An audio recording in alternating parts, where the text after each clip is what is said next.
Welcome to Chapter 2, Analysis of Human Capital and Earnings. The objective for this chapter is that we hope that all of you can estimate model of earnings based on human capital variables. And all of you can working knowledge of how and how much and the how much of the factor of human capital variable affect earning.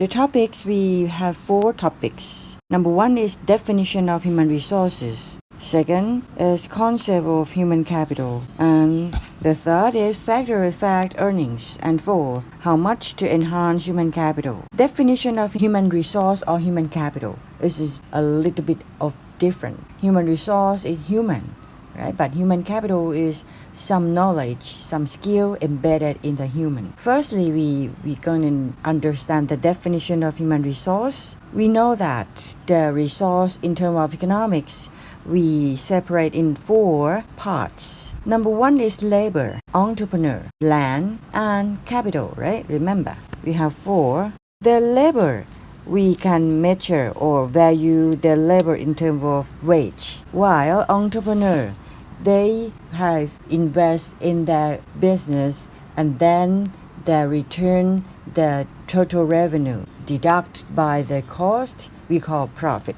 We see labor they gain wage and entrepreneur they gain profit. Okay, there are a number of the value, okay, by dollar or baht or else. Okay, later we have to consider deeply in terms of labor and entrepreneur, or for easy word is employee and employer. From the labor or employee, we call supply of labor, and they gain the wage by the performance we measure through by marginal product of labor or income. But entrepreneur, we call demand for labor. Demand for labor, they have to hire labor, and the hire is the cost of production. And when they have total revenue minus the cost, so the employer or entrepreneur they gain profit. From the labor we call income, from the entrepreneur we call profit. This money, in perspective of labor, they use this income for consumption, C here, and they have to pay for the income tax to the government, to G. You see the direction of income go to C and G. And profit from the entrepreneur or employer, they have to use the profit to invest again in their business, to expand their business. So this money expand to I. I is investment. Remember, I stand for investment. And another profit, the organization or firm have to pay the income tax as well to the G. And some business is international trade. They have to use that profit to import or export. And this is the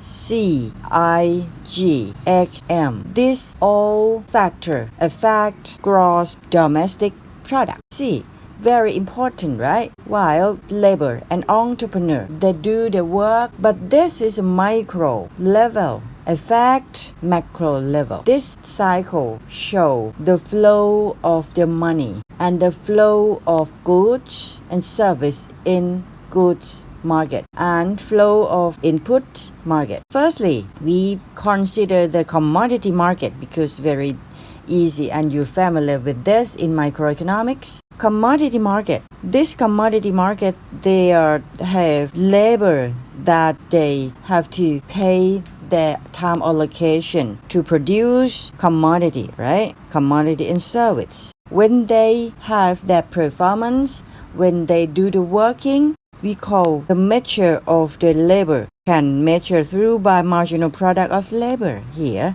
in the circle inside. Okay, we flow the inside circle. Labor, they do the work and they produce a commodity and service, and then the entrepreneur have to pay the wage to labor, or the wage are the cost of production.